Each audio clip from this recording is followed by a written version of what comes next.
And next we have a proclamation to designate June 19th, 2023 as Juneteenth. And this was requested by myself. Our speaker today is Yolanda Earl Thompson, Executive Director of Lazera Ministries. And if you could come on down, as well as anyone else who is here with you for this proclamation, we would encourage and welcome to come down to the podium with you. And while we're doing that, I am going to turn the gavel to Supervisor Gross so that I may read the proclamation. Whereas the Emancipation Proclamation signed by President Abraham Lincoln on January 1, 1863 declared persons held as slaves in Confederate territory free and led to the ratification of the 13th Amendment on July 6, 1865, which abolished slavery in the United States. And whereas word of the signing of the Emancipation Proclamation did not reach authorities and African Americans in the South and Southwestern United States for nearly 2.5 more years until June 19th, 1865. And whereas June 19th, Juneteenth, also known as Freedom Day, Jubilee Day, and Liberation Day, has been celebrated by the African American community for over 150 years. And whereas while we celebrate this date, we know there is much work to be done to eradicate the systemic racism that results in exclusion, discriminatory treatment, inequitable policies, and disadvantages for people of color. And whereas through One Fairfax, our county and our community are committed to promoting fairness and justice in the formation of public policy that results in equity for all residents. Now therefore be it resolved that the Fairfax County Board of Supervisors, on behalf of all residents of Fairfax County, does hereby proclaim June 19th, 2023 as Juneteenth and urges all residents to celebrate this day to honor the tremendous contributions that African Americans have made for our country and to reflect on equity and lifting up of our entire community. It's been moved by the chairman, seconded by Supervisor Palchik. Is there discussion on the motion, Mr. Chairman? Thank you, Vice Chairman Gross. Very briefly, I want to thank, first of all, the folks who are here before us, but most importantly, you know, up until a few years ago, most people in this country had no idea what Juneteenth was. And, you know, proud to serve on a board that not only celebrates this every year, but also declared this a county holiday some years ago. And not a holiday to relax or go to the pool, but a holiday for reflection of our residents that, as the proclamation reads, there is still much work to be done. And, you know, recently, last week, I was in Charlottesville before the Commonwealth Transportation Board advocating for changing the names of Lee Highway and Lee Jackson Memorial Highway. And I said, thank you. And, you know, there were folks there protesting that, as you might imagine.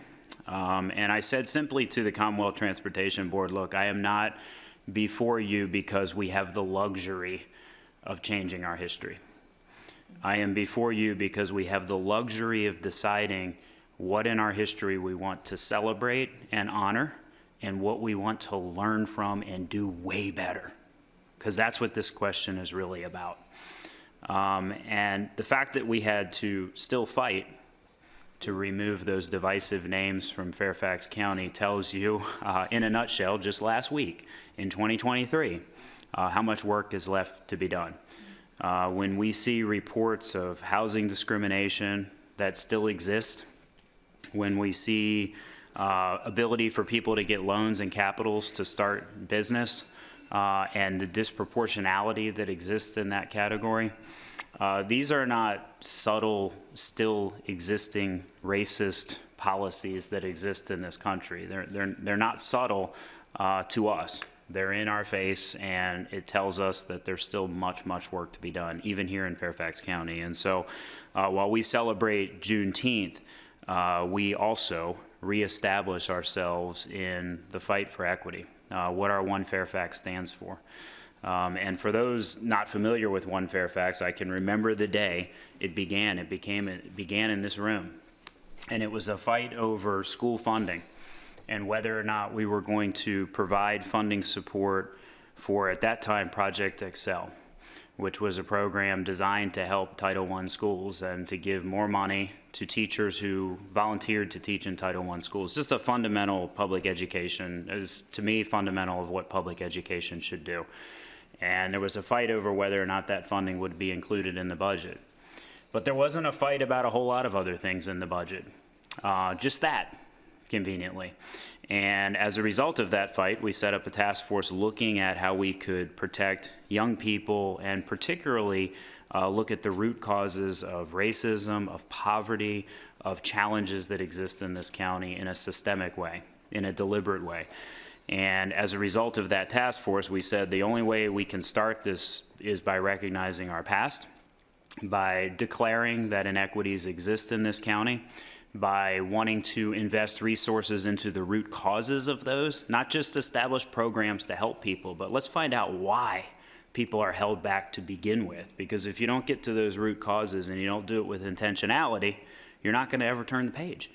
And so it was a very difficult conversation with this board, with the school board, to develop that policy. But that policy is the guiding light of everything we do in Fairfax County now, including celebrating Juneteenth. And so I hope everybody on Juneteenth, which is right around the corner, doesn't relax and take a break, but takes a moment to celebrate how far we've come, but to also think to themselves what they can do to continue the movement towards equity, because there's plenty of work to be done, and that's why we want to recognize this day in particular. So, thank you, Mr. Chairman. Other comments? I'm going to start over on this side and end up with you, Supervisor Palchik. Supervisor Alcorn. Thank you, Madam Vice Chairman. So, I was thinking about this the other day. We, as the chairman said, most of us didn't know what Juneteenth was until just a few years ago. And I guess what I've realized in the last couple of years is we're really about to get it right, I think, in our holiday sequencing. So, we have Memorial Day, of course, where we memorialize our fallen soldiers and who have given their lives. And then we've had July 4th, our Independence Day, and now we have Juneteenth right in between. So I think it really does create a, if you will, the right focus of, yes, those who have sacrificed for everything, and then liberty and freedom for Juneteenth. And then we can talk about July 4th and our Freedom and Independence Day. But that's all part of our history. As the chairman said, we have been criticized for some of the things in trying to rewrite history. But I think Juneteenth really underscores this isn't getting rid of history. This is bringing history to the fore and making it relevant. And we do, from time to time, make decisions about various things, including what to call some of our roadways. And that really reflects who we are now and what we value and what we celebrate. So it's not just looking backwards, it's looking today and looking forward. And hopefully we're getting that right these days too. So thank you very much for being here, and very happy to be part of this proclamation. Supervisor Stork. Thank you, Madam Vice Chair. And we've been talking a lot. With Carla Bruce, our Chief Equity Officer, and she's been doing a lot of work with respect to our African American communities in Fairfax County, and there are many. One of the central ones is in the Mount Vernon District, which is the Gum Springs community, and we talk a lot, particularly lately, about what was, what is, and what frankly will be, and recognizing really Juneteenth and the history of particularly Gum Springs and its 1833 creation with the freeing of a black man from the Washington family. And that West Ford created that sense of a whole new community that could be created, that could be independent, that can ultimately create its own identity, its own future, even while that future was constrained and restrained not only through the end of the Civil War, but far beyond that and into the 20th century. So a lot of the was, is, will be is what still should become. And so a lot of the community, a lot of conversations in Gum Springs community, which is celebrating Juneteenth this Saturday. Please, everybody's welcome, 9 to 4:30 at Martin Luther King Park. They're a great representation of that future and how do we keep it alive and frankly, communicating, talking with us while still honoring and showing what is the opportunity for everyone to reach their full potential. And last but not least, we have in the Mount Vernon district, we have the Quander family, the oldest documented family in the United States. And they have Quander Road, and they were a key part of our community, and particularly the West Potomac High School community that essentially surrounds the core of the area. So we have a lot of history to celebrate and honor, but also we have to recognize that we have far more to go, and that's the journey that we are on. So looking forward to continuing to work with the communities and be part of that. Thank you, Supervisor Stork. Supervisor Palchik. Thank you, Vice Chair Gross, and thank you all for being here today. As we're sitting here, I was looking up another moment in our more recent history that I was trying to remember the date. And the date was October 26, 2017. So not too long ago. But that's the day that on the school board, we had a 7-4 compromise vote. It's hard to imagine these days. We had to compromise to get to 7 votes to rename what was Jeb Stuart High School to Justice High School. Named for Thurgood Marshall, Barbara Rose Johns, Luis Gonzaga Mendez Jr., and so many others who fought for justice in our county and beyond.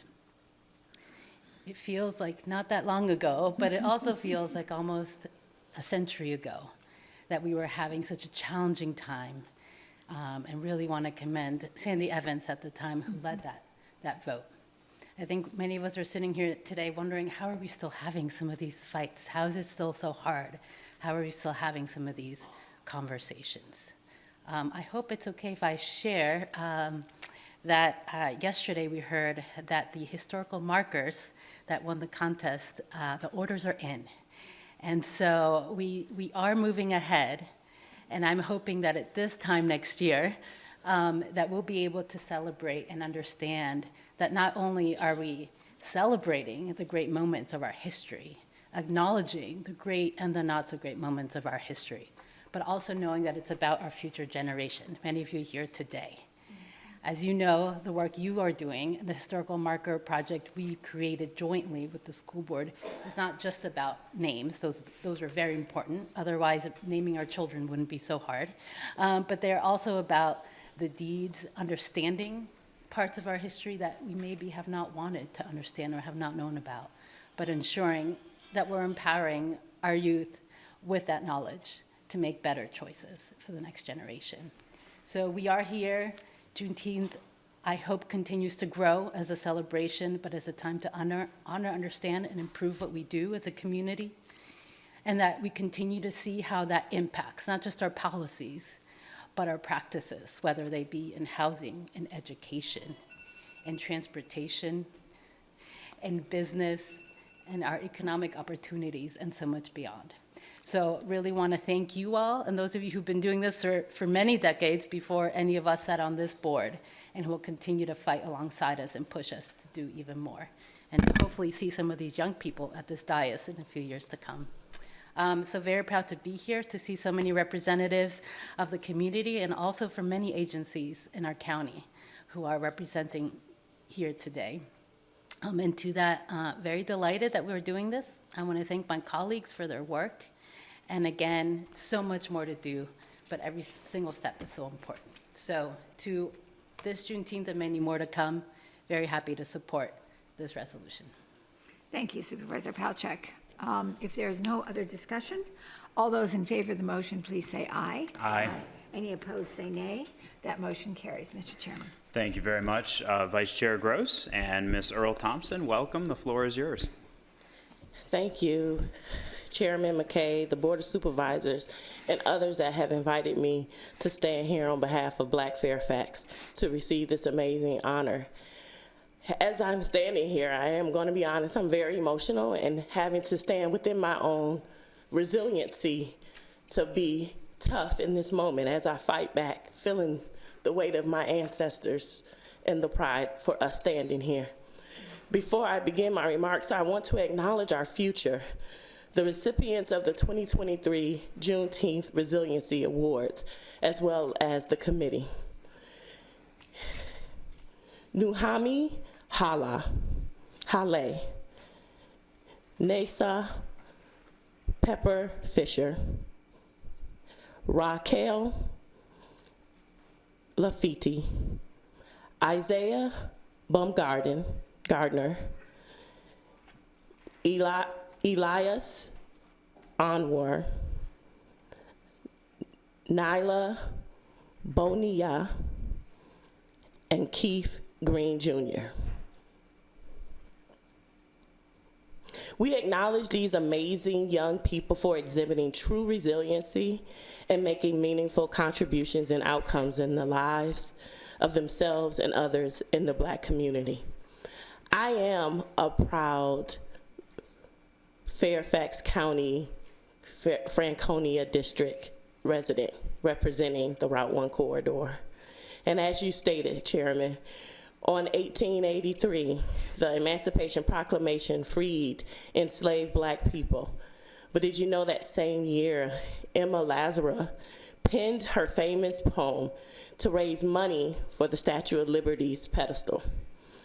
Today, we recognize that freedom, while delayed, was not denied, and finally arrived to Texas June 19th, 1885.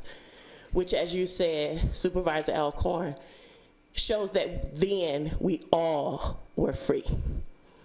To honor this, I would like to reflect on Emma's sonnet, a portion that we all are probably familiar of. Give me your tired, your poor, your huddled masses yearning to breathe free.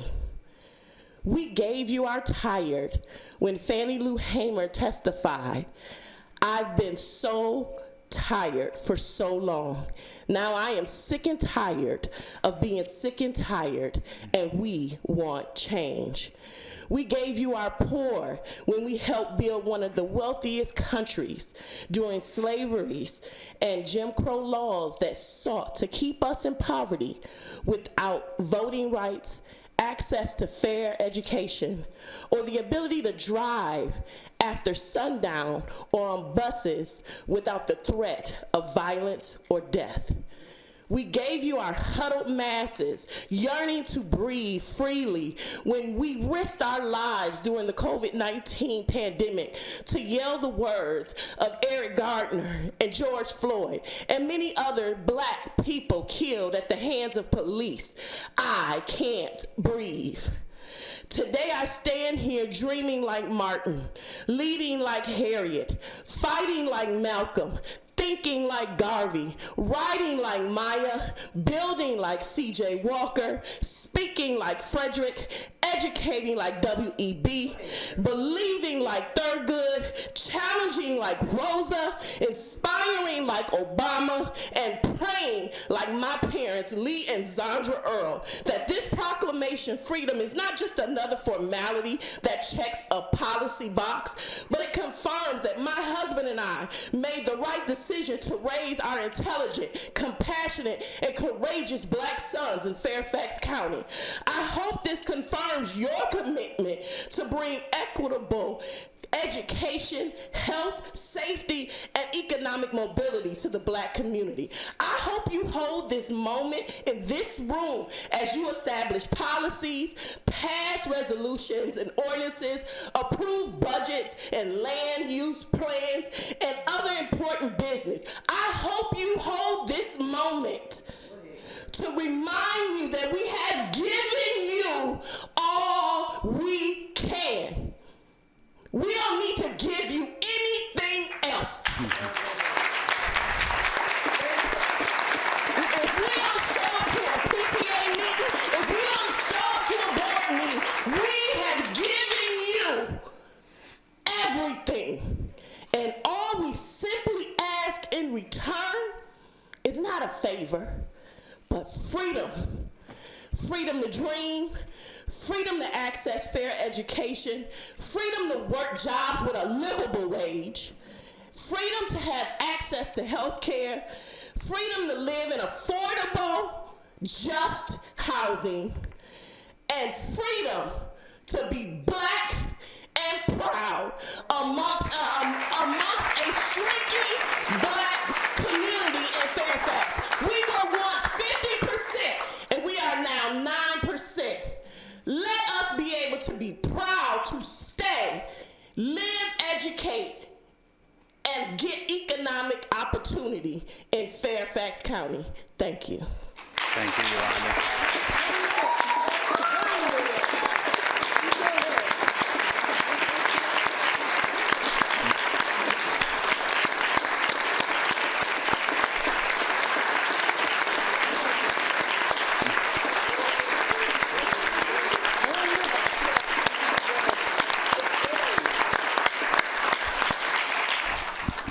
Thank you very much, Yolanda, and thank you for that passion and emotion. You got us inspired.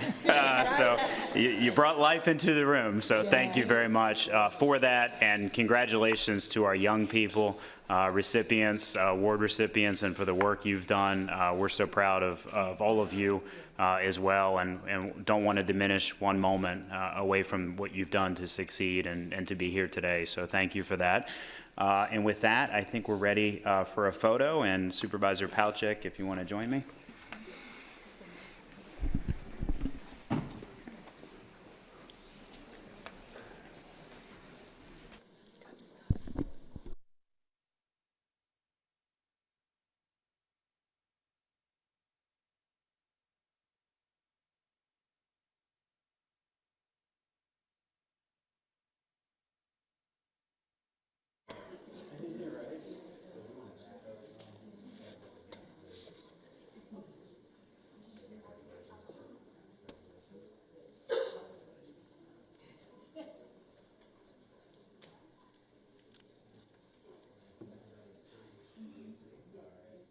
All right, here we go. 1, 2, 3.